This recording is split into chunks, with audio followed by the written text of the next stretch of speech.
Hey guys, இன்றைக்கி நம்ம ஐலாண்டில் ஒரு ஃபைன் ஈவினிங் டே. ஸோ சன்செட் ஆக போகிற டைம். ஸோ அப்படியே நம்ம பீச் பக்கம் வந்துக்கிட்டு இருக்கையில ஒன்று நோட் பண்ணேன். ஸோ அதை காமிக்கலான்னு தான் இந்த வீடியோ.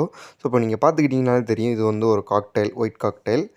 ஸோ இங்கே லோக்கல்ஸ் வந்து நிறைய இம்போர்ட்டட் பேர்ட்ஸ்லாம் வாங்கி வளர்ப்பாங்க. லைக் காக்டெயிலு, ஐ மீன் இந்த பஞ்சவர்ண கிளி, பிக் சைஸ் பேரட்டு, அதுக்கப்புறம் வந்து ஜாவா பேரட்டு, இந்த மாதிரி வந்து நிறைய வந்து வளர்ப்பாங்க. ஸோ அதை இவங்க வந்து வாக்கிங்கும் கூப்பிட்டு வருவாங்க. இது எங்கேயுமே மிஸ் ஆகாது. ஸோ இந்த மாதிரி ஈவினிங் டயத்தில் வந்து அவங்க பொதுவாக அந்த வாக்கிங் கூட்டிகிட்டு வருவாங்க. இன்றைக்கும் பார்த்திங்கன்னா வந்து லோ டைடு, பிகாஸ் வந்து நேற்று நைட்டு சரியான மழை.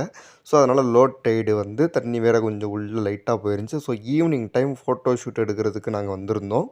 ஸோ இங்கே பார்த்தீங்கன்னாவே தெரியும், சன்செட் ஆக போகிற டைம் எப்படி அழகாக வந்து எல்லோயிஷாக இருக்குது அப்படின்னு சொல்லிட்டு. ஸோ உங்களுக்கு இந்த வியூவை காட்டலான்னு சொல்லிட்டு தான் இந்த ஷார்ட்ஸை போட்டேன். ஸோ இந்த மாதிரி மால்தீவ்ஸ் பற்றின நிறைய வீடியோ நான் நம்ம சேனலில் போஸ்ட் பண்ணியிருக்கேன். பார்க்காதவங்க பார்த்துட்டு சேனலை மறக்காமல் சப்ஸ்கிரைப் பண்ணிடுங்க.